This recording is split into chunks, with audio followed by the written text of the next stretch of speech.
Make sure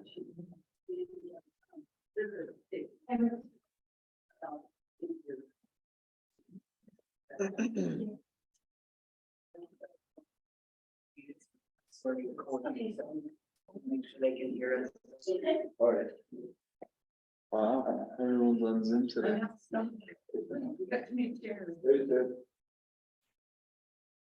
I'd take my skis Tuesday. That didn't work. That's all right. That's all right. It's that odd time of the year, you know.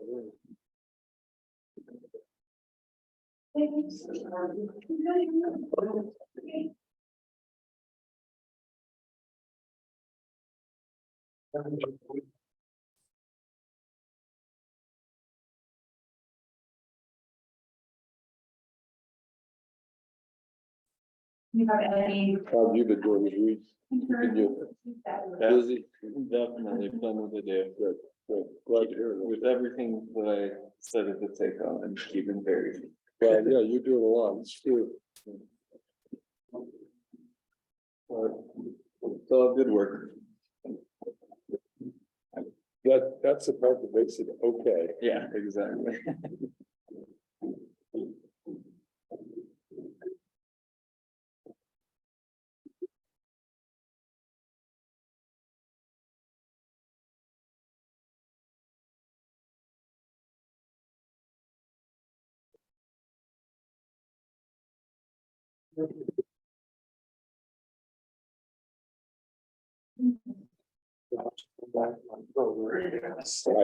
I'm just gonna put them up. You tuned up two pair, and so that pair, I've skied on about 10 times, and last time I was skiing, you know, they're skiing fine, but they're not running very well, so. When I got that other pair, I don't like quite as much, but I've only skied like 3 runs on them, so. I'm fine. And I'm not sure how much I'm gonna ski before the end of the season anyway.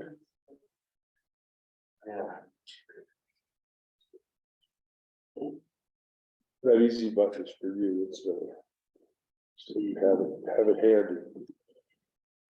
Keep meaning to bring batteries for it. Huh?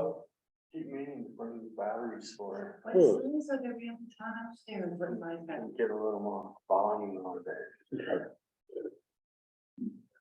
Make it count.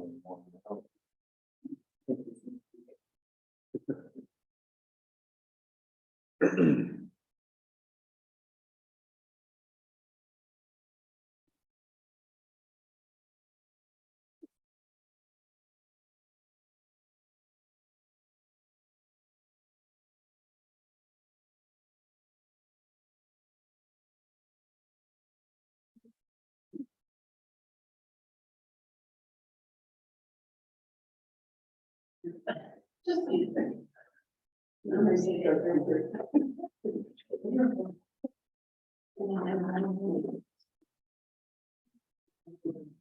Yeah, I don't know which one's on the.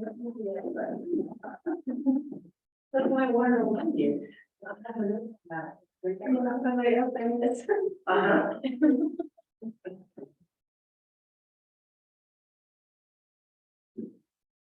Well, that's it. That's all I got for a year. Let's see, who we have? We have Max, we have Dana, we have Tracy, and Shannon, and then here we have Christian, Tim, and I. Okay. Everybody's ready to go? We will get started. It is 6:02, and I call the city council meeting of March 21st, I'm sorry, of April 4th, 2023, to order. Roll call, please. Councilmember Watson. Here. Councilmember Hill. Present. Councilmember Leonard. Here. Councilmember Grant.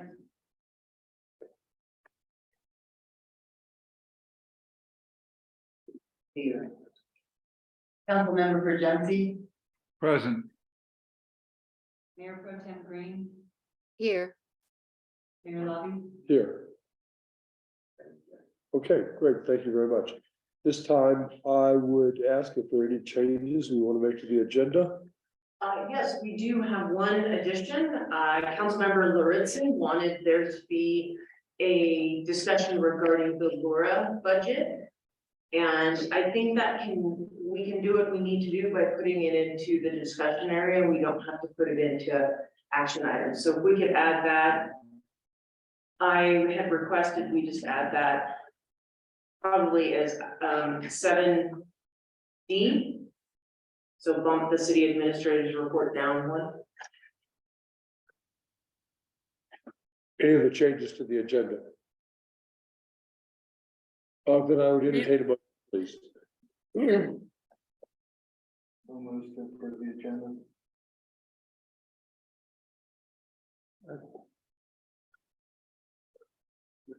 Remember. Seconds. Thank you. Any other discussion? All in favor, please say aye. Aye. Any opposed? Any abstentions? Thank you. All were in favor. At this time, we have housekeeping matters. Anything anybody would like to bring up before we really get started? I do have one housekeeping matter. Yes, please. Just wanted to let you know that our city attorney, Chris John McCormick, is out this evening.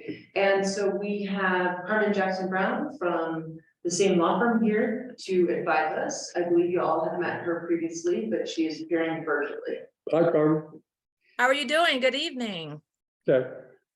I do have one additional housekeeping item, not an agenda change, but item 8A on your action items was previously noticed for a public hearing. For the record, a public hearing is not required for that item by your code, chapter 5.48. So there will not be public testimony or a public hearing for item 8A. Otherwise, it's good to see you all again. I've seen some of you in a different capacity. Thank you, Carmen. Max is the same. Max. Thank you, Mayor. Hey, I just wanted to have this opportunity to just bring up, I know that the City Council and the Planning Commission has been really discussing with about the cap when it comes to short-term rentals. And I just want to, for the record, say that, and I'd like folks to try this out before we have the next conversation about the short-term rental conversation, is we are wasting, in my opinion, a lot of time talking about changing the number from 171 to 150. That is about a 12.4% change.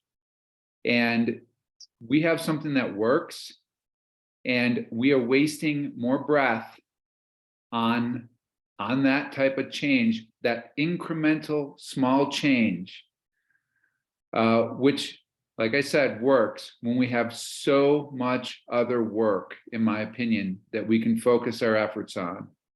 I would ask you as city council members to think about, if we had time to advance the mission, what you would like to see to advance the mission in our city and what that means. We have advanced our mission when it comes to short-term rentals and a cap.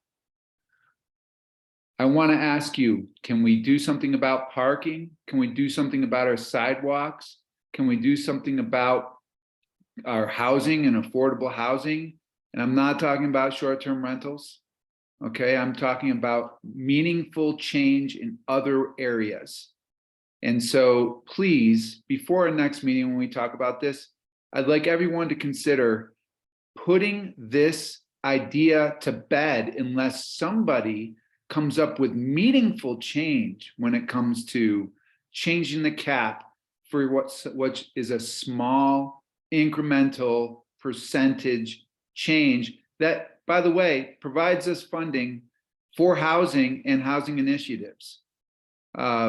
We don't have enough places for people to stay. We don't have enough hotels, and we have a significant nexus between the need for short-term rentals and our economy here in this community. And until we see massive changes with hotels and the likes, I'm not saying to change it up. I'm not changing to change it down. I just say, I do not want to waste any more breath as a council on this situation anymore. That's just my personal opinion, and thank you, Mayor. Thank you, Max.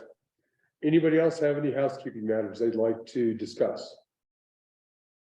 I was gonna mention real quick, the Ski Cooper has brought back the Easter egg hunt. I know that's a minor deal, but for anybody who has kids or grandkids, it's a lot of fun. It'll be this Saturday at 9 o'clock.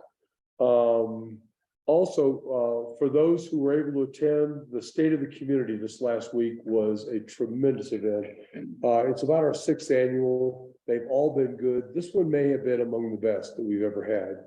And it was really a really nice way. We had about 150 people there, nice turnout, nice way to communicate with the public on what's going on in our institutions. That's it for me. Last call for housekeeping measures. Okay, thank you. At this time, we would like to hear from our public. Anybody in the public who would like to speak, please introduce yourself, give us your address, and you have 3 minutes. My name is Steve Preston. I live at 131 East 3rd Street, and I've been living in Leadville since 1980. Well, you know, I guess it's I'm getting a filling today, and I was thinking about what I would be saying here, as well as at 5 o'clock this morning, I was thinking about what I'd be saying here. The minutes of last week state does not feel that Steve Prestash does not feel that city council wants to hear from the public and is minimizing city participation. I had the great privilege of being a standardized patient for the University of Colorado for a period of about 12 years. And we were there to help enhance and evaluate communication skills of med students and other students. And when it says it does not feel at city council, that Steve Prestash does not feel at city council, this is untrue. This isn't a feeling of mine. These facts speak for themselves. The 3 minutes that you could speak at the end of the meeting, taken away. The input that you could have during a discussion of an agenda item, taken away. The non-recording of input, such as the previous meeting, I spoke against the allotment to $30,000 to St. George's. That wasn't in the minutes at all. So that's inputs taken away. And that was minimization of what was said. So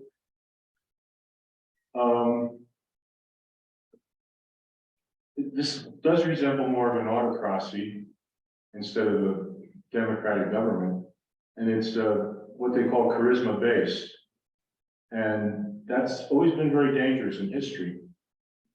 So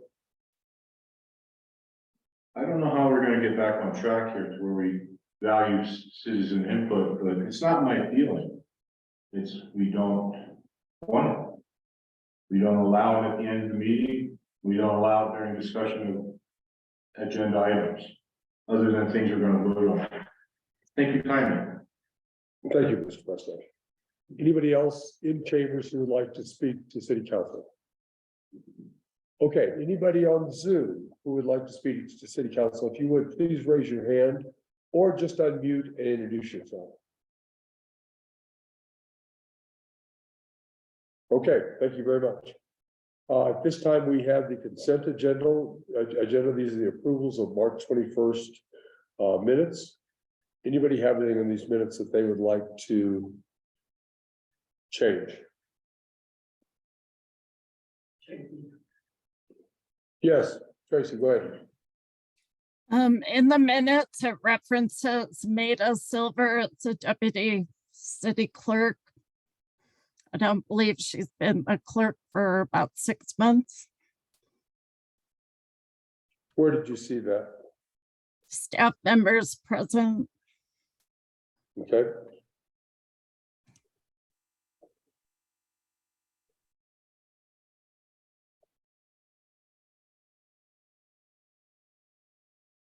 Yep, there it is. Lunella moves to remove the agenda from the consent agreement. Do I have a second? Thank you. All in favor, please say aye. Aye. Any opposed? Okay. At this time, we have that one change. I have one on the. Sorry, it's the last page. It says Lake County Off-Highway Vehicle Ordinance has second reading on April 4th. It's the first reading. Not the second reading. No, it was the second reading. Which- Today was the second reading. Really? Yeah. I'm even talking to, sorry, you know, and I'm sure you're right, but when we were talking about it, I got the impression there's another reading and they were gonna make the changes that were talked about at the next reading. No, she made the changes for today's reading that was approved and it'll go into effect in 2 weeks, I believe. I think. I don't have my notes in front of me. Okay, I'll check with Commissioner Mudge because I got the definite impression that the change that I had suggested was one they planned to make a change to that. And if so, they would have had to make it on second reading. Anyway, thank you for the correction. Second reading it is.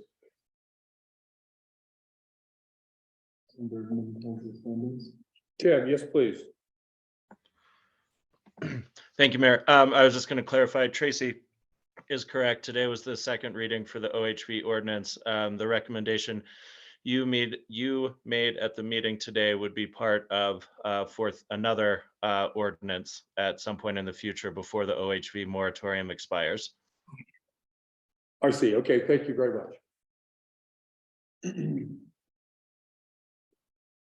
Okay, we have one change, in which case I would entertain a motion with that change. So moves to approve the minutes of the March 21st, 2023 regular city council meeting with the one change. Lunella seconds. Is there any other discussion? All in favor, please say aye. Aye. Any opposed? Any abstentions? Thank you. All in favor.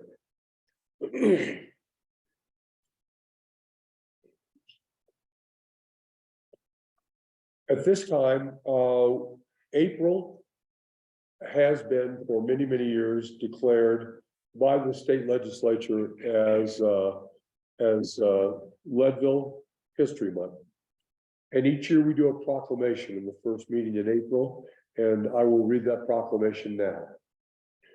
Whereas the city of Leadville treasures our history, our historical assets, as well as our people and the legends and stories we hear and read about. And whereas from Joseph P. Riggs to Henry Smith, from Abe Lee to Texas Jack, from Horace Tabor and Father Dyer to Oscar Wilde and Evelyn Furman, from Billy Irwin and the Leadville Blues to Bud Ryan, from George Zeitz to the Delaware Block and the Tabor Opera House, from Doc Holliday to Marshall Dugan, from Jesse McDonald to Carl Miller, from California Gold to the Black Cloud and Climax Mines, from Carl and Donna Schaefer and the Old Church, from Ski Joy and Boom Days, from the Herald Democrat, from Ken Clover and Marilee Maupin and the Leadville Trail 100, from Kathleen Fitzsimmons and Bill Harrington and the Irish descendants of Leadville's mining glory days, and from Neil Reynolds and the House with the Eye, Leadville has produced legends, stories, and buildings that remain compelling today. And whereas we have preserved historic structures and we have lost them, and whereas our structures, our stories, and legends must be preserved in order to have the future as bright as our past, whereas the city of Leadville wishes to honor our past, now therefore I, Greg Lobby, Mayor of Leadville, do hereby proclaim that April 2023 shall be celebrated as Leadville History Month.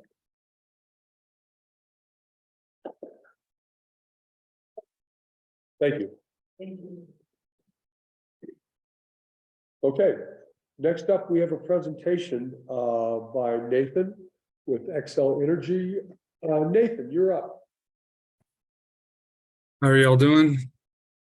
Fine. Good to see you again. Thank you, Mayor. Thank you all for having me on this historic day. So, as you all know, we have the 2023 construction season coming up. I'm Nathan Steele. By the way, I think I've met most of you before. Worked for Excel Energy. I'm the area manager.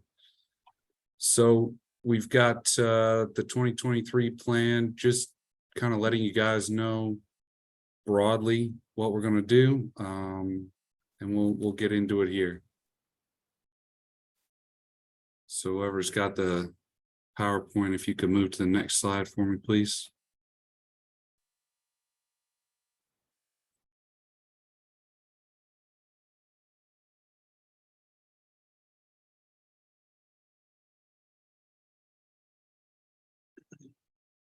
Okay, Nathan, can you not see that? Okay, let's keep it moving. No, yeah, is this on the next slide? Sorry, my screen would be frozen here. Yeah, we should go back. He's probably. So Nathan, we're on this one that says Leadville meeting agenda. Oh, okay, all right, I'm just gonna read it from my end and hope you guys are following along. So Excuse me, I would say online, all we can see is the first page. We don't see the advance to the second page. Including full screen, but you're not sharing the full screen version, you're just sharing the original, so you want it on full screen. If you click on it, yeah. And I think if you, Maximize it. yeah, maximize it and just present it as is. this is perfect. Thank you. So I think everybody's well aware we're completing natural gas project. It's been going on a few years. I would hope everybody agrees with Lori Ty that this is one of the best years we've ever had in this partnership, and hope to continue building on that this year in 2023. So relocating meters, relocating, installing distribution lines, and then making sure everybody's got connections and replacing lines that go directly to customers. So continuing our track record of safe, reliable service and ensuring resiliency against extreme weather. So far, we've done 13.5 miles of main and completed more than 1,100 service renewals. If you go to the next slide here, we can look at the map, which is, I know, what everybody cares about at the end of the day. You can see there what we've already completed in yellow, what we're going to do in 2023, and then obviously what we're going to finish in 24 and 25. And we are going to continue rolling with 7 crews as per the city's request, and continue everything we've been doing with mailers going out to residents, websites, newsletters, all those things that you've come to expect will continue. And then on the next slide, we've got an open house coming up. Weren't able to secure a venue just yet. We're looking at 3 different places. We're hoping the Delaware Hotel will let us do it there. Refreshments will be provided. And we're looking at 2 weeks from now, starting at 3:30, going to 5:30. So if you have more extended questions, we'll be going into more details about where we're going to be over the course of the summer and fall, and the plan at large over the next couple of years.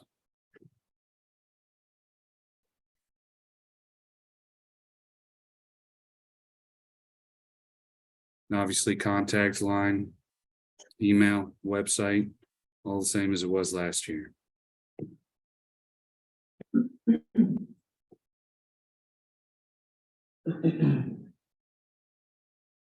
And if anybody does have any questions, I'll do my best. Not promising anything, but I will get back to you with an answer. The next, this next year, the areas that you've shown up there, do you hope to complete those in 2023? Yes, sir. Okay, pretty ambitious, but I hope you're right. And then that'll just leave you with the green area for 2024? That'd be 24 and 25. Okay, Yeah, if you go back to the map, yeah, Nathan, will you just highlight for us which colors are, again, which years? So yellow is completed, right? Yep. 2023 is this year in the green. And then the orange is what we hope to get done 24, 25. There's a lot more issues in the orange areas. Just older infrastructure and things of that nature that make it more difficult in the historic district areas that we haven't completed yet. But we are pretty confident we'll be able to get the green area done this year with 7 crews.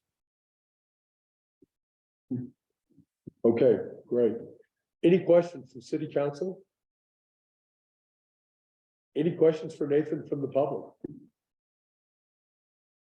I would just say to Excel, thank you so much for, I think, you know, working with us and especially Lori Tide to balance the number of crews, so it doesn't feel like our entire city is torn up while trying to get this moving as quickly as possible. That's sort of the balance, and I think last year that went very well. We weren't overwhelmed, but then again, the progress is being made. So thank you. Thank you all. All right, Nathan, thank you very much. Appreciate your time. Thank you, guys. Next up, we have the Tabor Opera House this day. Thank you, council. Thank you, city staff. Sarah Day, your Tabor Opera House Executive Director. I'm just gonna run through a couple of key highlights that are happening for the first quarter of 2023, and then later there's a separate business agenda item that I'm here for today. So we have not been slow during winter season. Much activity has been happening. I am proud to say that we've seated our full board. We're up to 11 members, which was always the goal back in 2017 when we restarted the nonprofit foundation. We have 3 new board members. Nan Anderson is on our board. Many of you know her, a local business owner and historic architect. We have Celesta Cairns, also a Leadville local, plugged in at the high school and a fabulous connector to the youth. We also have Veronica Marina. She is our first board member that is out of state. She's from Texas, which her background is in development and fundraising and big dollars, which is what we really need as we start to look into the interior rehab of the building. And then we also have Violet Hill, who has joined us as our new Tabor Youth Liaison. Very exciting. We are in a very fundamental planning year this year. We have just come through a business planning session. We're taking bits of that strategy and kind of chunking it down into what we can do now and in the next 5 years, while simultaneously we are going through a strategic plan refresh for the board that will also all feed into a hopefully feasibility capital campaign study. We continually hear, you know, with the costs of everything increasing, that we are looking at a $25 million interior rehab, just the way that construction continues to change. So we're really going to strategize on if we need to do it all at once, or if we can strategize key pieces. And that's a lot of the work that I'm helping to facilitate right now. One exciting thing that I think we should keep our eye on the prize on is it would be very exciting that November 20th, 2029 would be our 150th anniversary to the day of opening. And if we had a big grand opening of some level, would be such a great, exciting opportunity for us. So that's something that I'm keying into and really kind of pushing the board to figure out what that may look like. Maybe it will be the full renovation and interior rehab, but maybe there will be something else that we can do. Also, just kind of want to give you a couple of updates of some great opportunities coming up. We have been reached out with Rocky Mountain PBS for the Colorado Experience They are pre-screening their upcoming series of The Lost Irish of Leadville Miners. I have some flyers that I would love to leave here and have you all circulate. That's going to be at the old church on April 26th. It is a free event. You do need to register in advance. I'll send them down this way, Tim. And it's going to be a great evening. We'll have a panelist discussion. I believe the mayor is joining as part of that panel, and some other locals and those outside in the Irish network that have really worked really hard on the Irish Memorial. We also will be working with them for a community event later this year in September for the local Irish celebration in September. We also have the Save the Tabor coming back. We had that pre-COVID times. That's a 6-course meal that is paired with wine and spirits. It will be a wonderful fundraiser at the Silver Dollar Saloon. Eric Johns and Eric Wolferman of Sea Line Kitchen are curating a fabulous menu. It will be limited seats.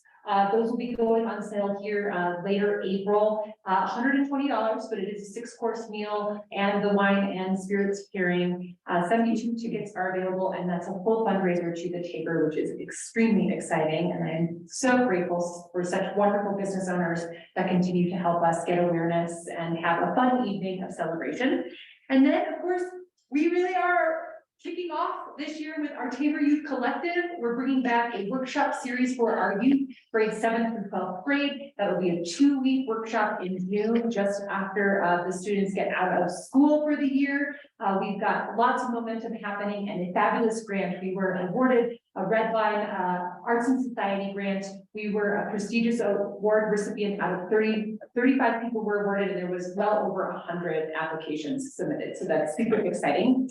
And they will be actually performing on the Tabor stage at the end of their workshop for the youth. So it's a great opportunity for them to create their voice. It's called Untethered Voices, and they will be looking at social justice issues that are important to them and relevant to Leadville and Lake County. Very excited about that. And then, of course, our summer season, which I'm really excited about. It feels like I've been working months and months for this announcement. We had a couple of things that we were excited about that maybe will still be an excitement later this season. I'm going to pass these around to him. But we have partnered with Lyric Theater of Leadville. That is Scott Carroll, your artistic director of the Lake County High School. We have a robust season lined up for you for this summer. All of the tickets are currently online and you can purchase them. We have the summer season subscription, which gets you into all of the events. It gets you access to the VIP lounge in the Jolly Perks with a free drink ticket. It gets you early access seating into the theater, and we're just gonna have a really good time. Couple of highlights: Hazel Miller's coming back to open for us just before she gets inducted into Colorado Music Hall of Fame at Red Rocks, which is really exciting. We are bringing back production with local performers with Scott Carroll and Lyric Theater.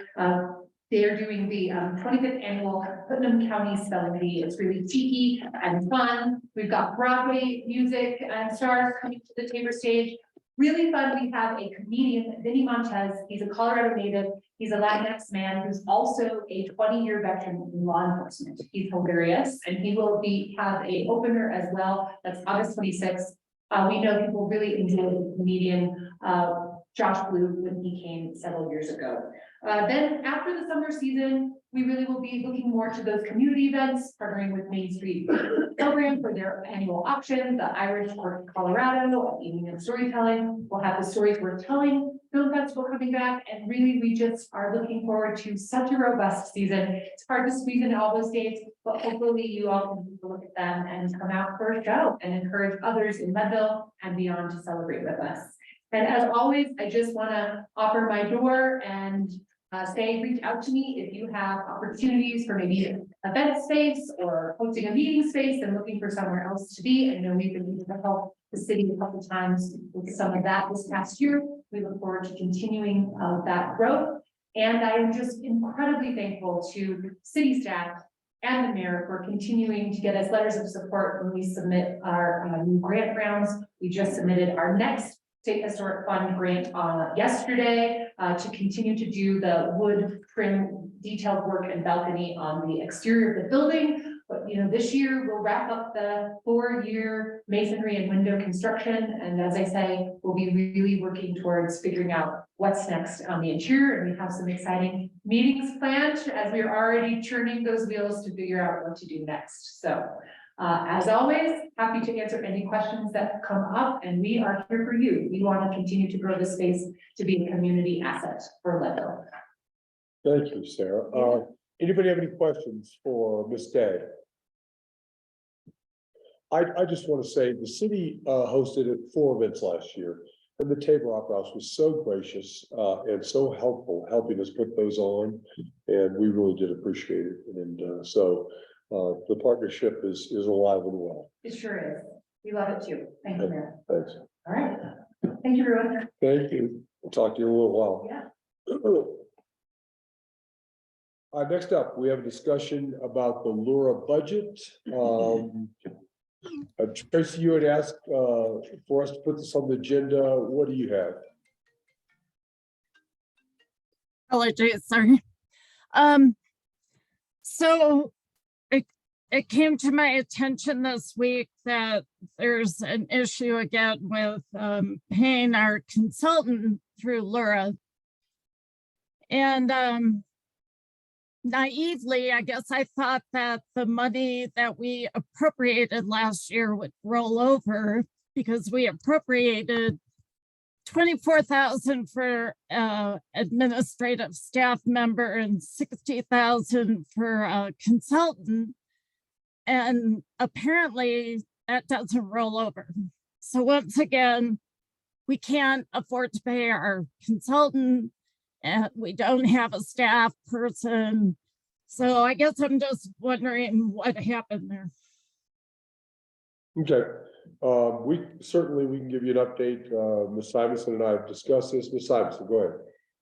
Sure, right, so with all of, and actually our finance director, Donna Schneider, can jump in if I'm saying anything about our budget process that is incorrect, but no, our budget numbers don't roll over. And so what we had was, and you all approved, the city council, what you approved for 2023 was not what happened in 2022. It is a $30,000 placeholder.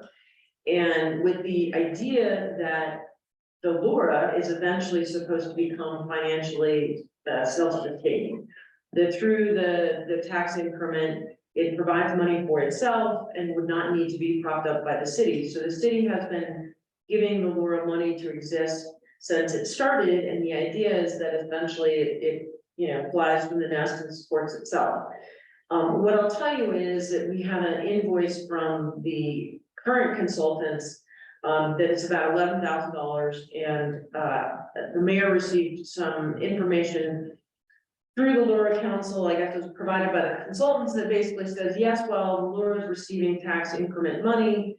Once the disbursements are made to the various entities that it's obligated to pay, there's no money left.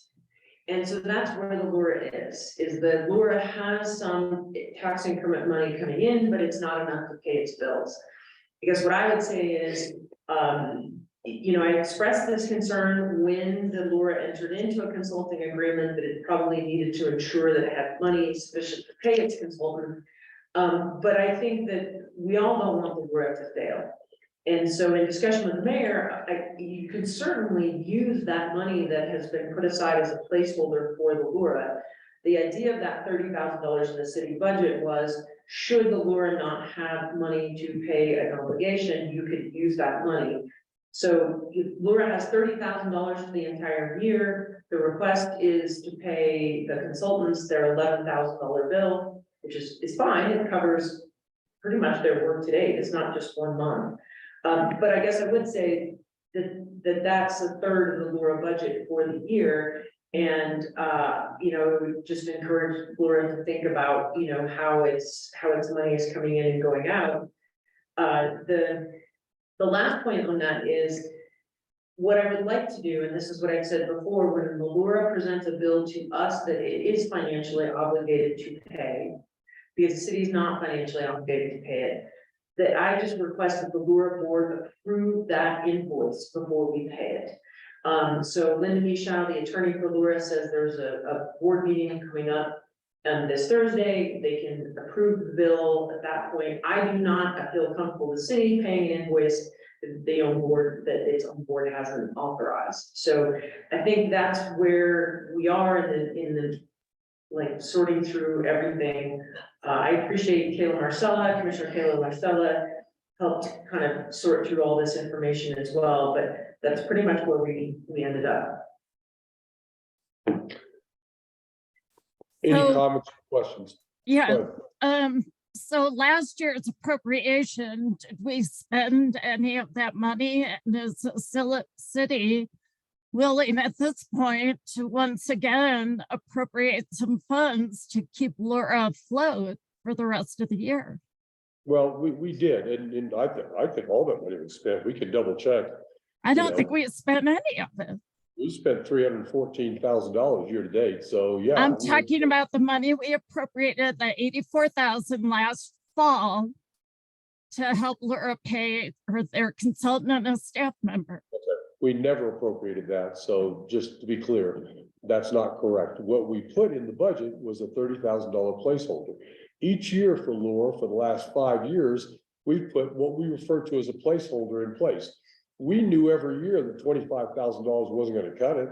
I mean, the expenses for Laura have been way beyond that, but we did the same thing every year because we had no way of projecting what Laura would need.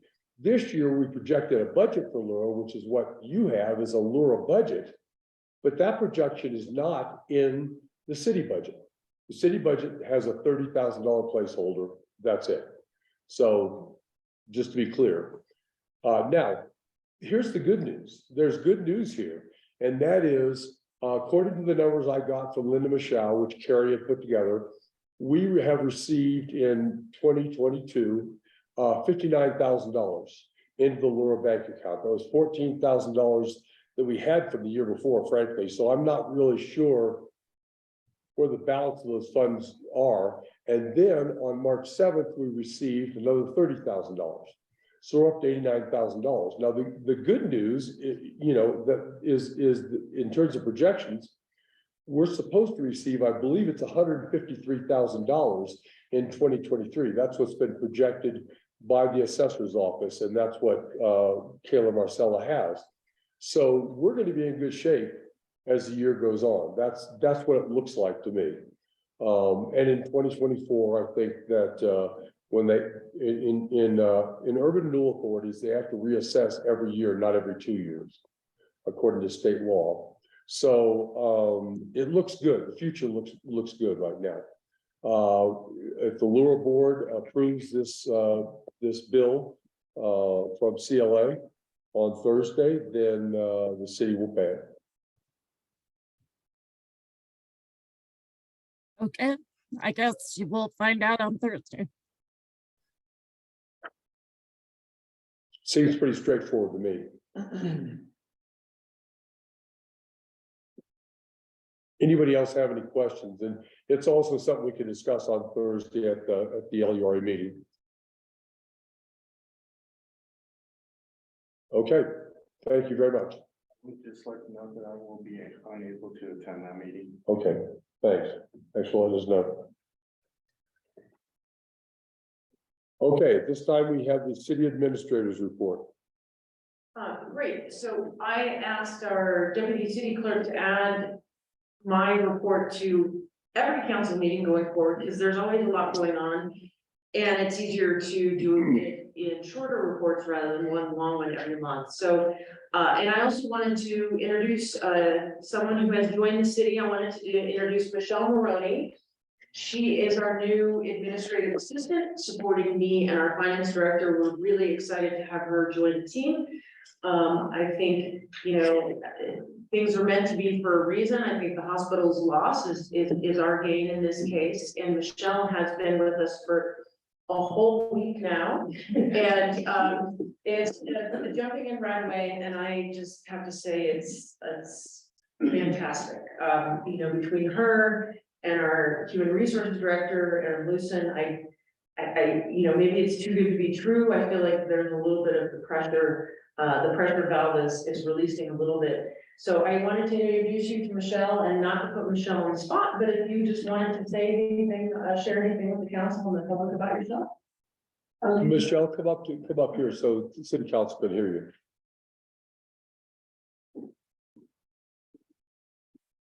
Thanks, Lori. I'm really excited to be here. Like Lori said, I came from the hospital, and it's been such a relief for me to be in a situation where it's a joy to come to work again. I'm really glad to be here. My husband and our 2 dogs and I moved up to Leadville in 2018. We lived in our 32-foot trailer with our 2 giant dogs for 2 years while our house was being built. And we moved into our house a couple of years ago, and we love it, and we're not going anywhere. They're gonna have to carry me out of the box, so I'm really glad to be here. I think that the team upstairs and the mayor is just great so far.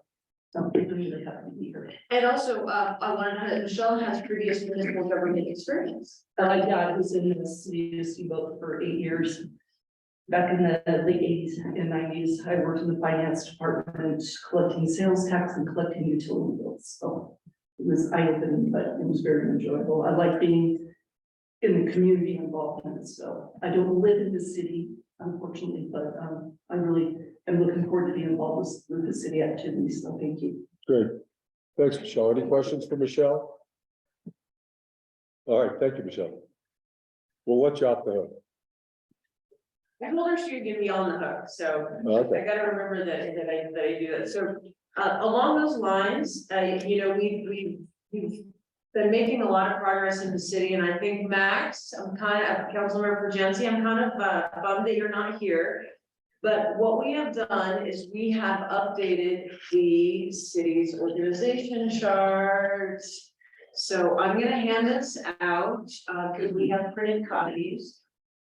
But we wanted to get that up to date. We wanted to include some of the newer positions, and also we will be posting that on the website. Does the council want me to send out a copy to you, or is it posting on the website sufficient? And Councilor Pergenci, I'm kind of looking at you. I would like to have a copy. Councilor Grant wants a copy. Councilor Pergenci, okay, I don't have a problem just sending a copy out, but it's nice to have that done. This is what getting additional staff on hand helps us, and thank you to the mayor for navigating all the programs to get that updated. Couple other things I wanted to talk about. Do we have a hand raised? Oh, Max, did you have a comment? Yes, please. I just have a question, is that when we made that organization chart, who approved the org chart? Our city administrator approved it. Okay. I was just wondering if there was any chance for us to read, I mean, it's great, I'm certain it is, Ms. Simonson. However, Yeah, Max, it's an evergreen document, not a problem. If you have input on it, that you'd like to see changed, if Lori approves, then we can change it in a heartbeat. is there, I mean, I would just like to make sure that it has a date assigned to it at least, so we know what day that org chart is. I can put that on, the date is on the file itself. I can always put that on the file, but I'll put it on the org chart as well. That's a great suggestion. Thank you. Yep, and I guess the question, sorry to interrupt, Ms. Simonson, your administrative report, but another piece is that if we wanted to change the organization chart in the future, which also has ramifications for funding, right? Because if we add a position, for example, that comes with the need for funding. How does that move forward where we add positions to the organization or remove positions from the organization chart? Right, it's not adding or removing from the chart. Any position that is created by our code has to be approved by the city council. So that's why the additional positions I brought to you all by resolution to have approved. And you approve them to be funded in the budget. So that's how they get approved. And then really, I mean, the organization chart is generally set by code. So if you'll see, I report to the mayor, and through the city council, and then you can see there are some of the positions that are sidelined off the municipal court, does not report to me, actually. So you'll see that the rest of the departments, it's by code who they report to. And so if there was another position created, we'd have to do that same process again that we've done in the past. Good, fantastic. So that's a great step in the right direction. Thank you very much for that additional conversation. Sure. Yeah, I feel like we're making progress and getting some of these things checked off the list, so it feels good. A couple other updates. We are working with the county on the E911 board and bylaws and intergovernmental agreement. So this is commonly referred to as dispatch. I'm giving you all a heads up on this because we've had several drafts of those documents. And those documents are, going through the final revisions. They've gone through some legal review. And what I'm giving you a heads up on is you will hopefully see those on the April 18th agenda. So the county and the city are looking to try and get those on our agenda for the 18th to basically establish that entity. And it's been a good partnership. We had a good meeting. We had a good work session. Wow, I can't remember. It seems like a year ago, but it was probably just the other day, but a very productive work session. And I think we're pretty close on that. So just wanted to give you a heads up that that's coming. A quick question, if you don't mind. Any costs associated with E911 that would be city's share, will those be 2024 budget considerations? Well, that's been an interesting, that's one of the things we went back to the drawing board on, was how that each entity's cost share would be calculated. And I think what we came up with was it would be based upon any calls within the city limits, and then it would be prorated. So it will be a look back for the past 5 years as to the number of calls that have originated within the city limits, and looking not just at last year, but at 5 years, so we can have an average and a better idea of what that is. And then that would come up with a number of calls within the city limits that would be used for prorated 2023. Oh, 2023. Yeah. Okay. Right. And so that was one of the things we talked about. I think it's possible to gather that data and do that. So everybody, all the partners are a little bit different. We talked about, fire, where, fire may show up with EMS, so we don't want to double count. So there's different ways we need to kind of iron it out for the different partners, but the city would be based upon calls within the jurisdiction. Because again, we may respond to a call that it was outside of our jurisdiction. We may send officers, but that wouldn't be counted against us as a call within our jurisdiction that we would be paying in for. If that makes sense. Okay, in that work session, was there any discussion about getting dispatch out of the closet? I mean, I'm really curious about that, because with the Justice Center on hold, I don't know what the future holds for that. No, that wasn't discussed. Okay, thank you. All right, thank you. Great, so that is something that is a couple last few things. Just reminder, Councilmember Fragency brought up the short-term rental discussion on April 11th. That also wanted to remind everybody we will have a work session on May 9th regarding the sandwich boards.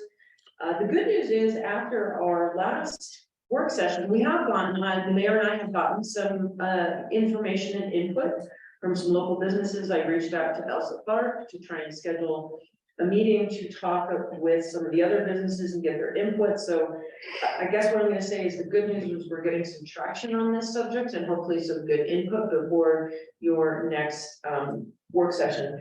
The last thing I wanted to just update you on is per your request, I did reach out to Freight to look into getting a date for our town hall regarding the values and discussion of regarding a new police chief.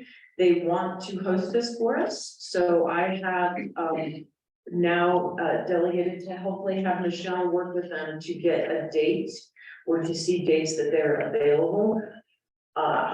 You know, we sort of talked about when we would do that. It would be nice to have that sooner rather than later, but I guess I just wanted a little bit of guidance from the council. When we're working with Freight, I was assuming that we would probably want to do this during a weeknight.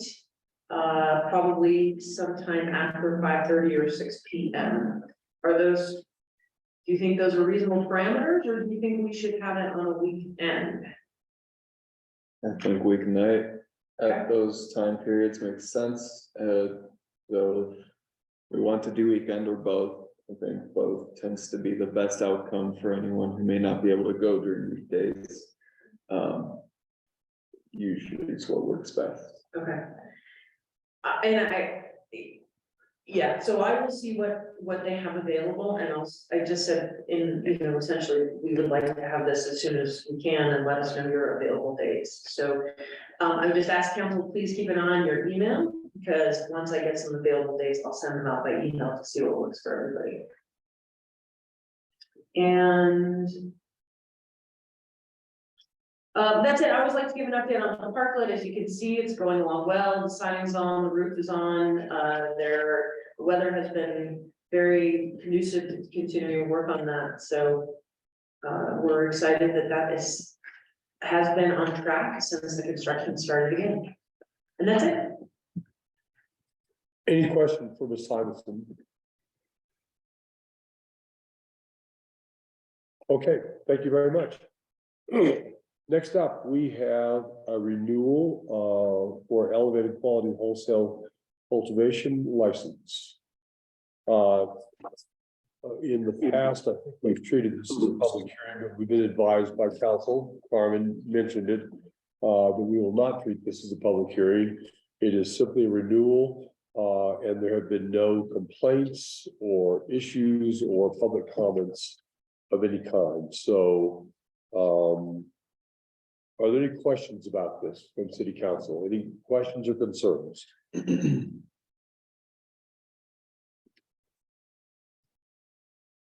It's a pretty simple matter. If there are no objections, I would propose a motion, please. So moves to approve the annual renewal for 2023 for the retail cultivation license for Josh Myers, DBA Elevated Quality Wholesale LLC at 210 East 10th Street. Lunalel seconds. Is there any other discussion? I would say it's my impression, certainly anytime I've been by there, that I've never smelled anything coming from that building. So it seems to me they've done a good job for years now of controlling that and being a good neighbor. Any other comments or discussion? Okay, roll call, please. Mayor Pro Tem Green, Yes. Councilmember Brajenzi, Yes. Councilmember Grant, Yes. Councilmember Lunaleo, Yes. Councilmember Hill, Yes. Councilmember Loretson, Yes. Mayor Lobby. Yes. Okay, next up, we have resolution number 7, series of 2023. This is approving a temporary construction and access easement agreement with Lifetime Fitness, a real estate company. Ms. Day, would you like to speak to us about that? Thank you, Mayor. Thank you, Council. Before you is a resolution that was prepared by the city attorneys and Carmen. We were able to meet last week to finalize details. I've been working along with the contractors that were hired for this phase of the project, Andy with A&M Renovations, to negotiate for a temporary construction easement with Lifetime Fitness. This year we'll be working on the north wall, which is the wall that abuts directly to the Lifetime Fitness building.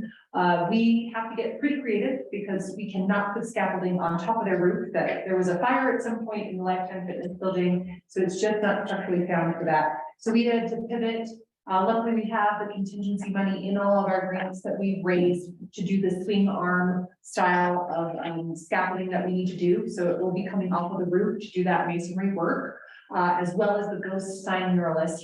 All of those individuals that will be doing the work are, contracted with the Tabor Opera House through the city of Leadville as the city owner. This specifically is an easement that both the Lifetime Fitness attorneys have reviewed and given comments back, and the city attorneys to get this temporary construction easement in place for this year's season.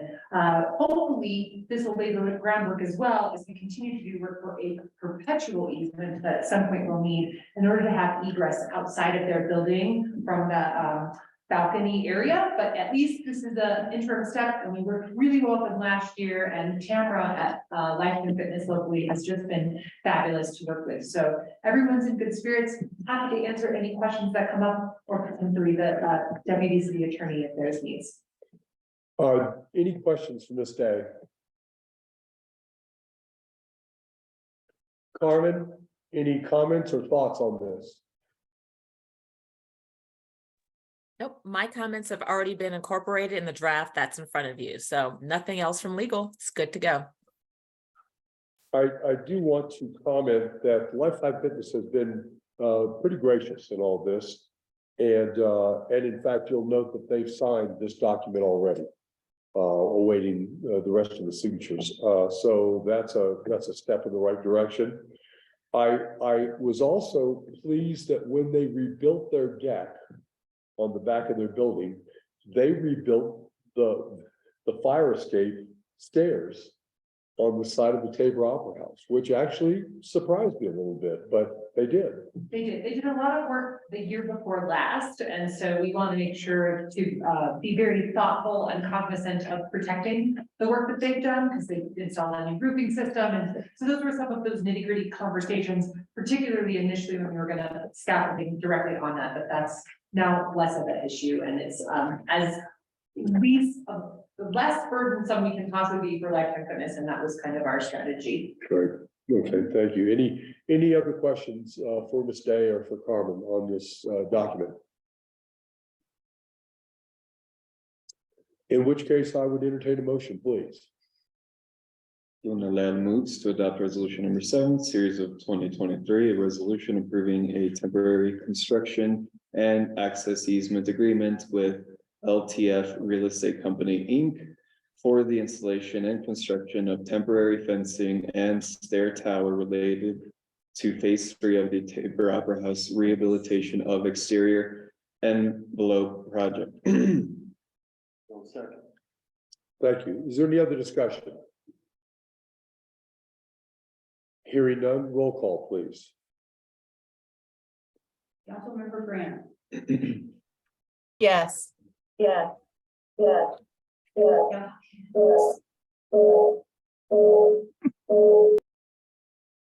Councilmember Krasinski.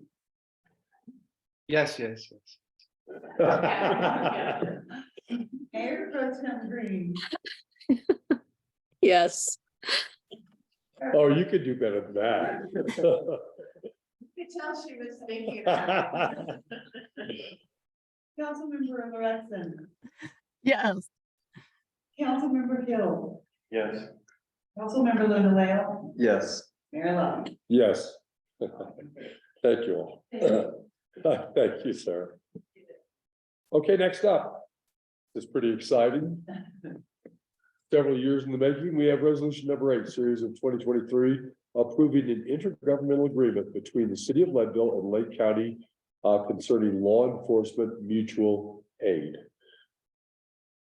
Would you like to speak to us, Heath, about this? Good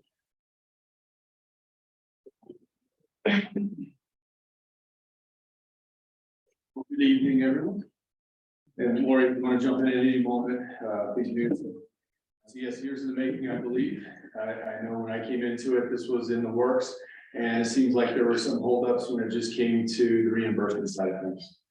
So I think working through some of the language on just how we're going to support each other in Leadville and in Lake County, we came to an agreement on pretty early. So with the reimbursement side of things, we use the rest of this year to just track numbers to see how we're doing with shift coverage mainly. And then we'll reanalyze things at that point. What I like it that's in there is that it has to be something that we agree on, both parties agree. So that's really not the search here. The search here is for to come up with some clarity in the terms and conditions of what it's like to assist each other. And it's just to clarify what that means exactly is if an officer needs help in the city limits, they're the officer in charge within the city limits. They request help from us. If we have the skills, the equipment, and ability to do so, we'll do so. This agreement doesn't require that action. It gives us that opportunity from the sheriff's standpoint to make that decision or not, and then also from the city standpoint if they want to assist us outside the city limits. What this also does for me as a sheriff is it gives that clear language on what exactly we're requesting when I deputize somebody. So if a Leadville police officer is deputized to help us in the county outside their jurisdiction, this gives that clarity on exactly what that means. So, Lori, would you like to add? I just want to say that this is something that we've been working on with the sheriff's department since I got here, and I'm just really pleased that it's before you. It really, I just want to say the partnership with the sheriff's office has been outstanding. With the Leadville Police Department, we rely on you, you rely on us. We are a small community. And what I agree with the sheriff, what I like about this is, when we initially sat down to think about this, we said that the reimbursement would just potentially be a headache. And in this case, we're gonna track it and see what it looks like. And maybe sometimes we may need more help, or the sheriff's department may need more help. I suspect in the end, it would be like a wash, where we're just there for each other. So. Yes, exactly. Any questions for Sheriff Speckman? I'm sorry, Dana, yes, please. Oh, I'm not sure if my question is really for Sheriff Speckman or if it's for Carmen. I actually have several questions about the Okay. actual wording in the resolution or in the agreement. Is now the appropriate time to ask? It is. Okay, so my first question, just on my reading of this, I just want to make sure I'm reading this correctly because legalese is not one of my languages. So in reimbursement for the assisting parties would only include the shift hours and overtime covered based on what's, the time that they provide the service, no extra gasoline expenses, etc. Is that correct? If that's not indicated as the reimbursement, I don't believe it's included, but I think you have someone chiming in over there. I can answer it. So Councilmember Green, I just want to understand your question. I just want to make it clear. Right now, there's no reimbursement. But I mean, when there is a reimbursement section where they say they would talk about it, and it goes, sorry, let me scale down. It's under section 4, reimbursement. And then it talks about how they'll track their respective shift coverage hours and expenses, and then discuss if they mutually agree to seek reimbursement from each other. And my question, because there's a different part of it that says that other things are not included, so that the reimbursement discussion only involves shift coverage hours, including overtime. Correct. Okay, so then Is that your understanding, Chief? Yes. I'm sure. Yes. Okay, got it.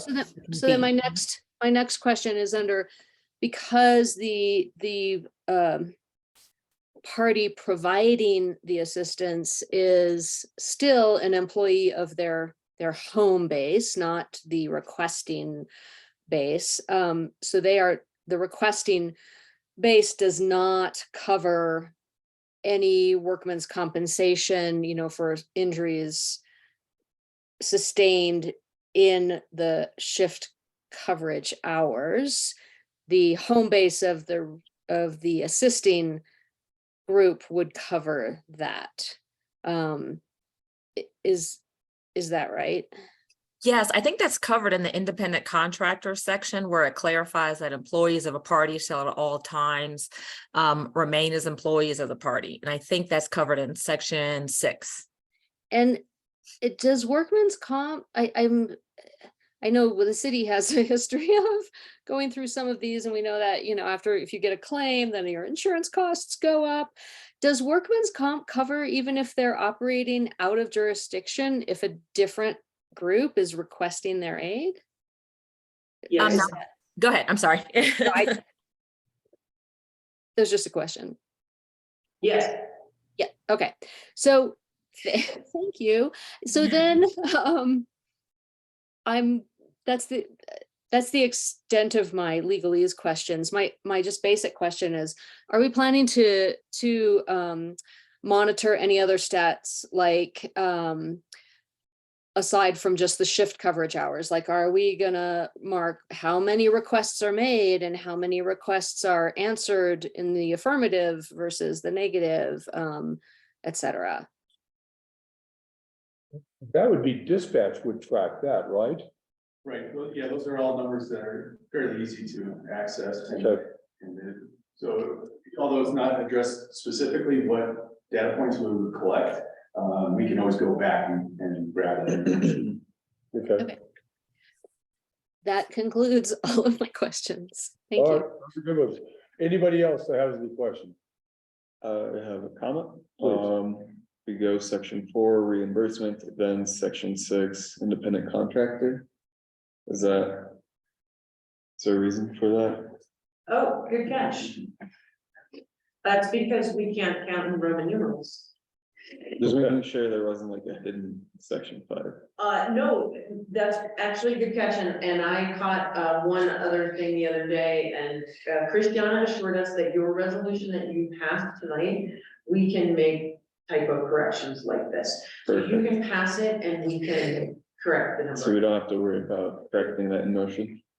If you would like to, you can, but if we didn't notice it until tomorrow, Okay. we could still make that. Yeah, 'cause there's That's another correct. one. Mhm. So we're- But what's the other one?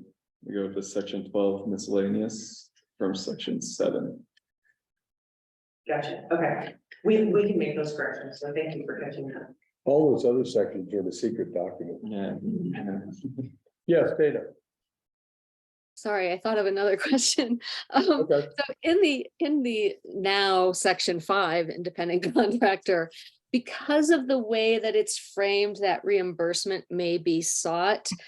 Like if the responding party or the assisting party is doing work and helping out the requesting party, they're not employees of the requesting party, because of the way that it's structured to request reimbursement, which is more of a, at some convenient time, they'll sit down and discuss if it's mutually agreed that one will reimburse the other. Does that eliminate the requirement of issuing like a 1099 to the assisting officers?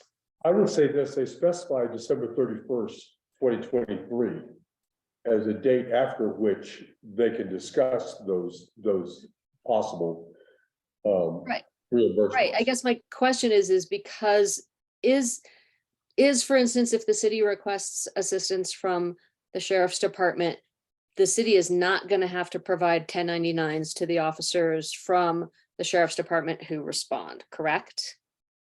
Max is answering. Oh, Max, you're on mute.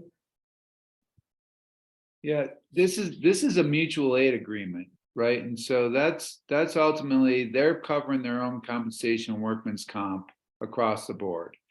My only question with the reimbursement, section 4B2, is it actually has the word will instead of may, on like the second or third sentence down, and I keep losing it as I shift from one screen to the next. But it says the party requesting shift coverage will reimburse the assisting party for the cost of regular wages, including any overtime.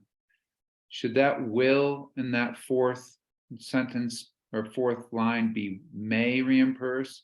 Because it's a mutual aid agreement. I don't know what that means, like when it starts to become a burden to the other party. And I'm with you, Councilmember, Mayor Pro Tem Green, that I'm not legalese, but like is there a trigger point, like in the fire service, mutual aid is usually by like a certain shift coverage for 24 or 48 hours, that if somebody responds to something, right, an emerging incident, that they'll cover their costs for an X amount of time without even blinking an eye. And then after that point, then it triggers some sort of discussion on what that reimbursement cost will be.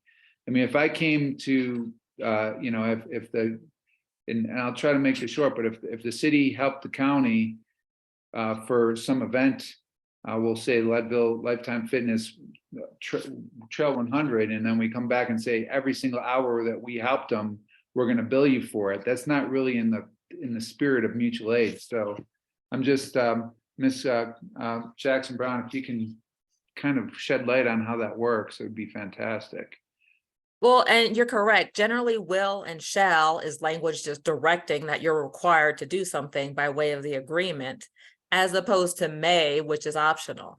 So what I would suggest, because I know this was a long negotiation period with a lot of parties that didn't include me, unfortunately, is that we take that request with the edits. Oh, I'm sorry. No, actually, can I clarify? Because actually I was involved in Oh, negotiations. okay. I was just going to suggest we include that with the edits, and then the drafters can decide whether or not it's substantive. But go ahead, I'll leave it to you. No, it doesn't, Councilor Pergenti, your point is well taken, but if you read the whole paragraph, it doesn't need to be changed. And the reason it doesn't need to be changed is that the language above that will is our conditions precedent, meaning the conditions before that have to happen before the will gets triggered. So what it says is after December 31st, 2023, if the parties mutually agree in writing that they will seek reimbursement for each other. So that's the first condition that has to be met. Subject to annual appropriation, that's the second condition that has to be met. There has to be money available. Then the will actually gets triggered. Does that make sense? Chris is saying yes. Yeah, Chris has got a thumbs up, and you're muted. Yeah, I was looking for my mute button. I guess I would feel more comfortable if it said will reimburse to the terms agreed to from above. I mean, I don't know. Maybe I'm getting too far into it, and I'm not a legal person, and I know that you have that law background, but I mean, as long as it doesn't put us on, we can't just it's in the spirit of mutual aid, and I want to make sure that it is meant to, that there is a discussion of what is reasonable cost on why we are requesting that type of remuneration from the other party if it comes to that point. And, and that it's, so if it's covered, and I'm good with it. Yeah, to your point, it does definitely say if the parties mutually agree and if the money's available, then will is appropriate. Okay. Yes, Tracy. Well, I'm wondering if to Max's point, there should be a mediation clause of some sort in here in case they don't mutually agree and they mutually disagree. And who's gonna make that decision? Carmen, is there any mediation in here? Let's see. I don't see it. No. The clause would say something like, Councilmember Loretson suggested, what I've seen is if the parties can't agree, they agree to do informal resolution before resorting to any type of formal litigation, something like that. And there is a no obligation clause in there as well. Again, I know this was heavily reviewed, but there is a no obligation clause in there.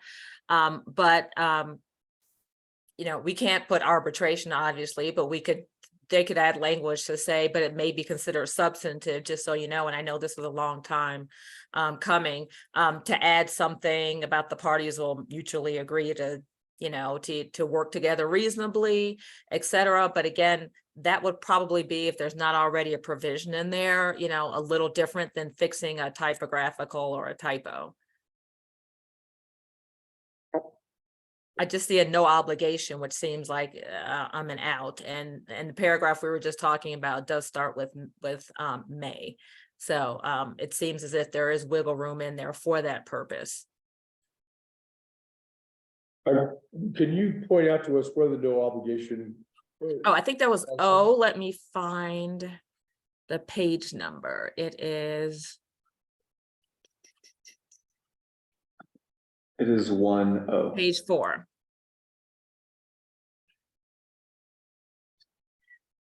Section 1, letter O. The provisions of this agreement is voluntary, nothing obligates or shall be construed to obligate either party outside of their respective jurisdictions.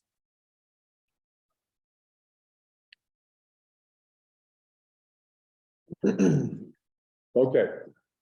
Are we reasonably satisfied with that, or do we feel like we need something in addition? I think that sounds like it's only to provide mutual aid, but it doesn't discuss payment.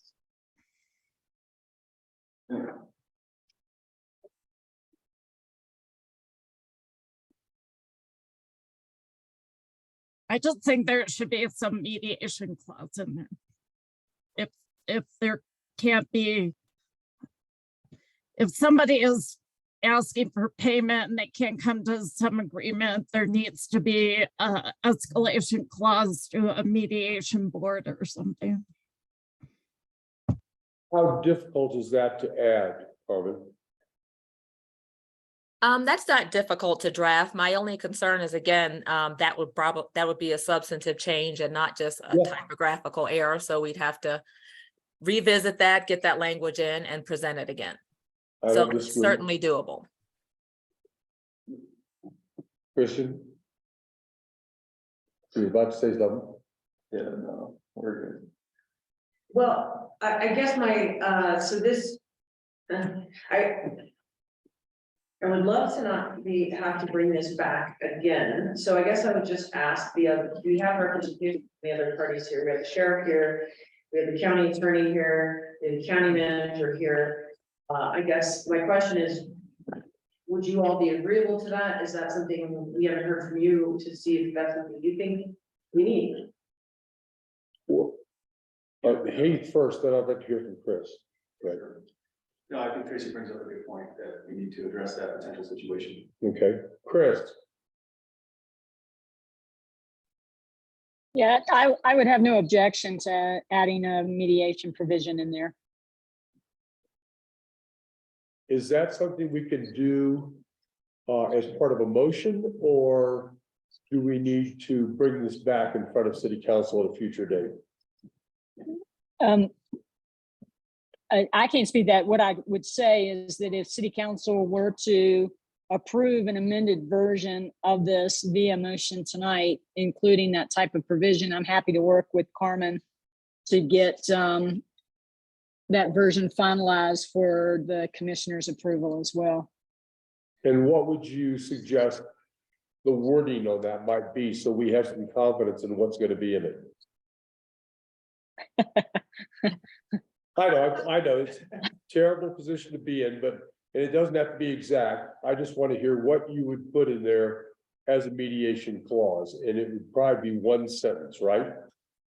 Well, yeah, my thought would be, get to that, is that if we're looking at that section 4 reimbursement B2, we could add a 3 or something addressing to the extent that the parties can agree, unless you're talking about each specific request for reimbursement. And so I guess it's like at the end of 2, it talks about the invoicing and stuff like that.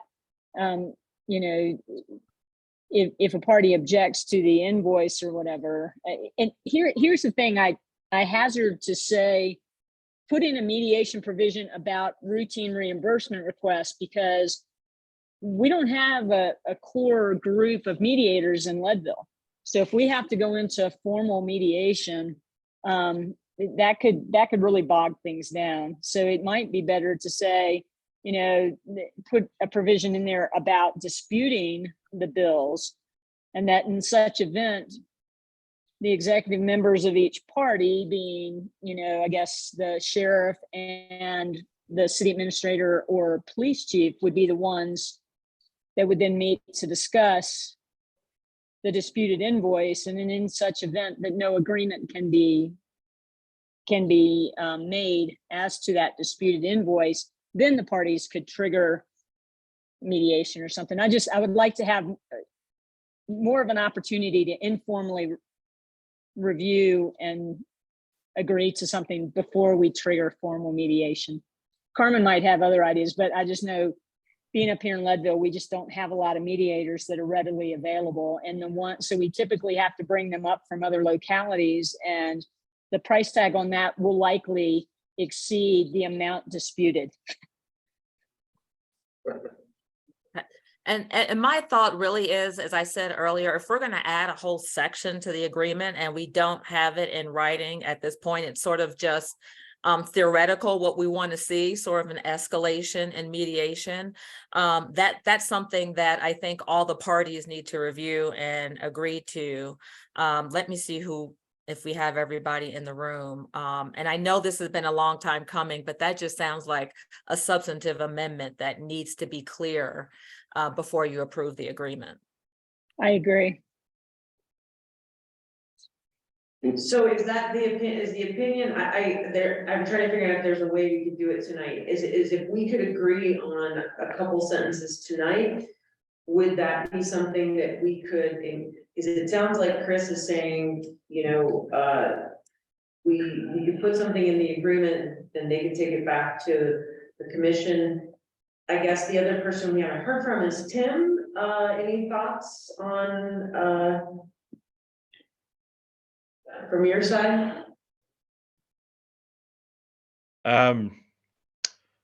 No, I'm fine with what, you know, like Chris and Carmen said, it's a big change. I will follow Heath's lead if he thinks it's a good addition, but that puts us back to square one. Or we can, Carmen and Chris can work on the language and we can have it on our respective 18th agendas.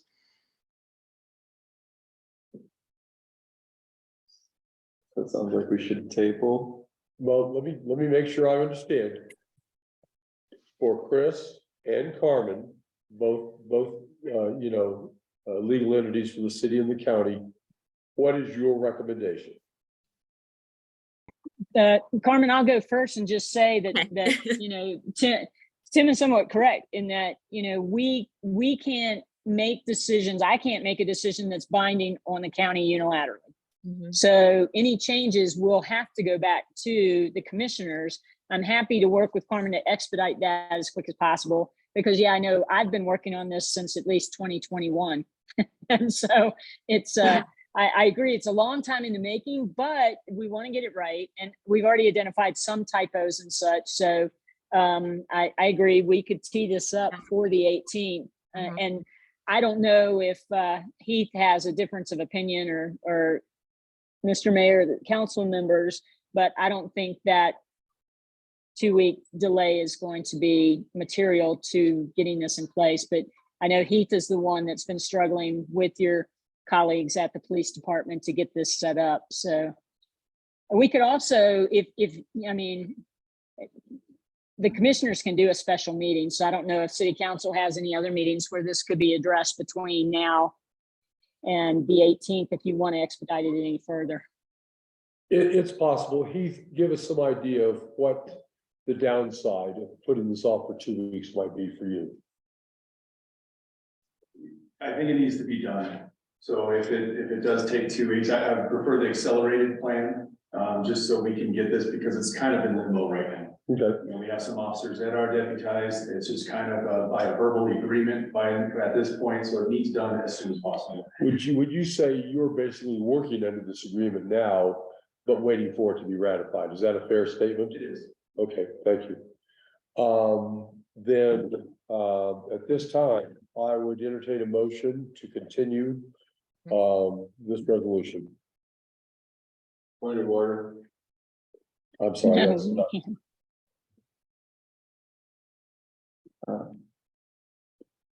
So. Do we have a special meeting date in which we will be discussing this, or just assume that it's for the I 18th? believe we're assuming it's for the 18th. If they come back to us and say, could the 11th be a special meeting, then we could consider that, but You already that's, have a work session for your SDRs. I So understand. In that case, Lunella moves to continue the conversation of resolution number 8, series of 2023 on April 18th. Green Do I hear a second. second? I'm sorry, Green seconds, thank you.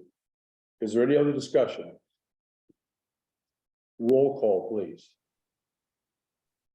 Councilmember Lorenzen, Yes. Councilmember Hill, Yes. Councilmember Luna, Yes. Councilmember Grant, Yes. Councilmember Urgency, Yes. Mayor Pro Tem Green, Yes. Mayor Lobby. Yes. I do want to say thank you, everybody from the county, for being here.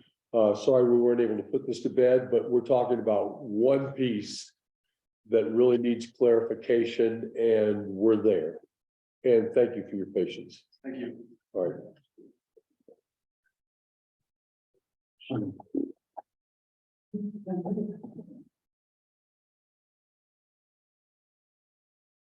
Okay.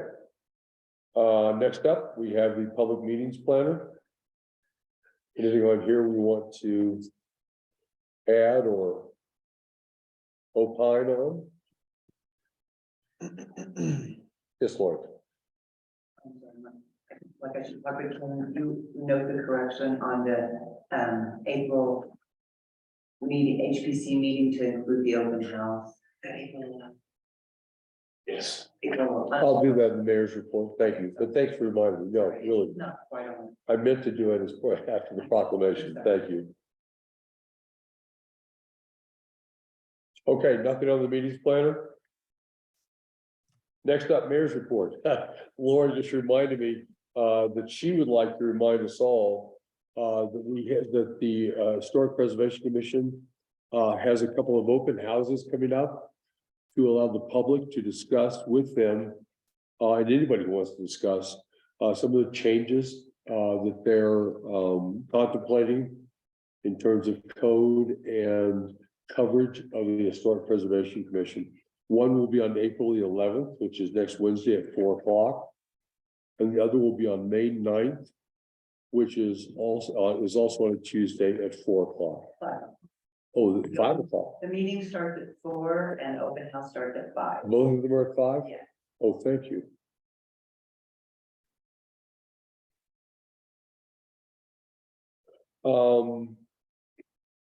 Real quick, the county commissioners considered, they did second reading, Kim, of the OHV ordinance. I really felt like they did a good job, and they're really trying hard to take care of our community and not hurt businesses in the meantime. So we'll see when the special use permit is worked out what that actually means, but I really appreciate the thoughtfulness that's gone into that OHV ordinance. The Type 3 engine arrived the other day. Oh my goodness, it's a thing of beauty. Smaller than I thought it was, actually, but that's a whole different subject. Station 2, we had a really nice award ceremony last weekend at station number 2. I guess it was weekend before this last weekend, but you know, and really nice big turnout, and station 2 is looking good. They do have a punch list to finalize it. I don't know exactly when that will be completed, but as soon as it is, then we're gonna have, ribbon cutting and open house for Station 2. That one's how many years in the making? Kayla, if Kayla were here, she'd be able to tell us. Okay, any city council reports? I have one. Yes, please. So homelessness, subcommittee, of the Housing Coalition, is finalizing the report. Christie just met with the Regional Housing Authority, to discuss some of the future of what we'll do and how we'll cooperate with them. And that should finalize the report. So I imagine that should be coming in presentation form within the next couple of meetings that we have, which is immense, and that will give us a lot better of a idea of what we're dealing with and potential solutions to the needs that we're dealing with when it comes to homelessness. Additionally, as mentioned, we had a strategic planning meeting with the Regional Housing Authority, kind of discussing what our goals are moving forward. And I figured you guys would want to know a little bit more about that. We are very interested in increasing programming and not just building in terms of homes to help solve our housing crisis. And we've kind of outlined our values and other such important things to future goals that we might have. Tim did a great job. Tim Bergman did a great job facilitating that conversation with us. And I feel like we're set up for huge successes in the short term. We're working with the school district right now to finalize the transfer of the land of their parcels. And we're working with the county to see if there's any other potential use of land that we could use for the DOLA grant. Seems like DOLA was totally okay with that, with the change of land, what happened with the contamination of the land that was already there. Seems like the commissioners are in talks with the EPA to kind of understand if there's anything that we can do to continue using the parcels we've already discussed, but in the case that we can't, DOLA has expressed that it's okay if we change our own parcels a little bit. So great news all around. Seems like we're moving forward. We have lots of interest in the board for our open seats. Unfortunately, we lost Angel Buhanda, who was a member at large. But we have had multiple members of the community now apply. If you are interested in applying, feel free to reach out to Jackie Willihan, who will be able to direct you to our application, and anyone is more than welcome to apply to the open position. As of today, I believe, if not yesterday, we are Chapin and Anna filled up our last seat. Is that right? Yes, made the recommendations. I don't know formally about that. I think we gave you all the jurisdiction to fully appoint to your section. So we have all of our subcommittees, so to say, filled up. We're just looking for the last board member at the board at large. When will you decide on that? I don't think we have a tentative date. Most likely be at our next meeting, which is the 19th of this month. What time? 5:30. 19th at 5:30. Tim, any thoughts? You're on the board. I think Christian summarized it up pretty good. That's my housing update. There's a lot. You guys are doing a lot. We actually do have a grievance subcommittee that needs to be filled, but that's, I don't have any need for that right now. Right. Since we don't have any structures to grieve about. But the planning subcommittee is coming along just fine, chipping in and Our new members, Dan Woodcraft. yes, the new guy, Dan Wardcraft is. We don't need to actually notify that yet, so. Whoops. Let's call it. Well, That's why it's kind of the same thing, but. That's funny. Dana, please. Thank you. I would just like to consider bringing back the public commentary at the end of our meetings. I don't know exactly when that slipped away, but I don't think it's a huge thing. It's not a huge time consuming thing, but I think it's appropriate because if the public wants to comment on something that we covered in that meeting, they get to say it in that moment when it's fresh in our minds and fresh in their minds, and not have to say, bring it back 2 weeks later at our next meeting when, you know, all of our fresh discussion is long past. So I would just like to see that come back. I think that's a good suggestion. Thank you. Anybody else? Any council reports? Max, please. Thank you, Mayor. Hey, I want to put my hand down. I just want to say first, the mutual aid agreement between the city and the county law enforcement departments is absolutely fantastic. It's a step in the right direction. And in that light, I want to also let you know that I will not be in attendance in the April 11th meeting when it comes to the short-term rental discussion. And I'm saying that because yes, I have to go and be part of my critical incident management team and our annual in briefing in Cheyenne, so I'm not available to attend in person. But also, I do not want to, for this entity we call City Council, to go backwards when we have these types of discussions. And once again, I'm going to bring up the fact that switching a number by 21 out of 171 is 12.4%. Let's stop wasting our time and advance the mission somewhere else with our best gift in life is time. And I do not want to waste it arguing over minutia. And so I am ultimately not going to be there because I don't want to talk about it anymore. Thank you, Max. Any other city council comments or reports? Tracy, please. I also won't be at the meeting on next Tuesday, but not because I don't want to talk about it. I'll be flying home from Indiana. So apologies for that. All right, thank you. And just in the spirit of making sure we have enough council members for that meeting, I will be away working. And so I'll be in that funny situation where it's possible that I could attend remotely on April 11th, but it's also possible that I would only be able to listen for a few minutes before darting back out again. I have no way to predict how present I will be. That's for city council members who either cannot attend or you know, possibly will not be able to attend effectively. So we probably need to make a decision on whether that's even worthwhile. That leaves only 3 city council members to discuss short-term rentals, in which case, you know, in my opinion, the work session doesn't make any sense. Do we have any thoughts on that?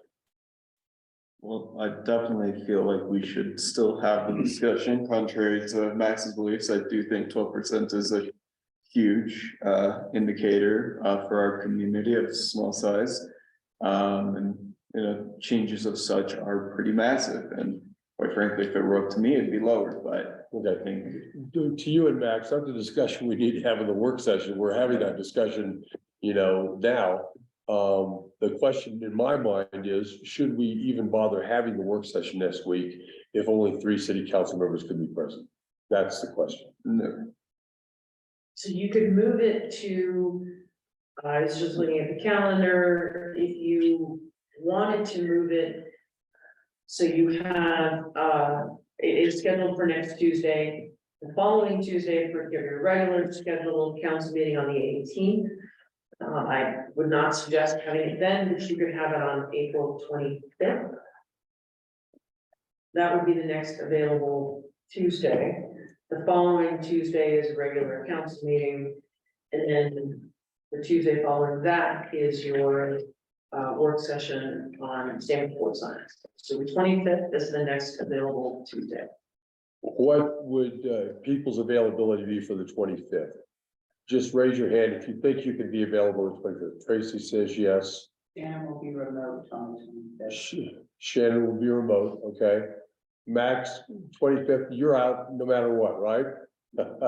If I understand you correctly. Dana, what do you think about the 25th? No, I have a build a generation meeting. Okay, Christian, I can do 25th. Tim?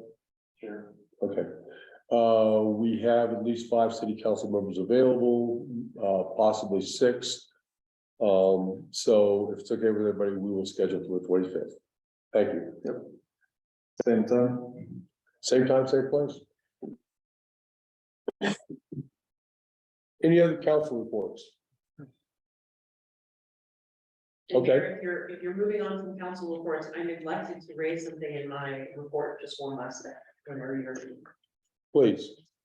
C4 contacted me today and they have a flyer that they would like to be circulated. It is essentially, they are a resource, for people in town, if there are, essentially, they want to make it clear that if any community member is having anything, any issues with their health, safety, or welfare regarding energy issues in their homes, they should contact C4. So rather than provide a list of all the programs that they provide, that's the message they would like to get out, is that, you know, if people are in need with regard to health, safety, or energy issues at home, please contact C4. And they are an amazing resource. We are lucky to have them in the community. Emily does a fantastic job as well as her team. So just to get the word out that that's a resource that's available. Additionally, it is available in English and Spanish. They have wonderful staff who are bilingual and more than happy to assist in either language. Right, and I think the flyer is Yes. bilingual. Yeah, my seat's either. Flip it over. Yep. Great. Great. I would like to say to Mayor Pro Tem Green's point, I do believe that we should add public comment at the end of city council again, if that's appropriate. And on city council on the 18th, we will have that on the agenda. So thank you. All right, any final comments before we head out? We're not doing public comment tonight because it is not on the agenda, so I apologize. If you want to talk to anybody in city council afterwards, you certainly may. At this time, it is 7:44. City council is adjourned. Must be a really long one. Not bad.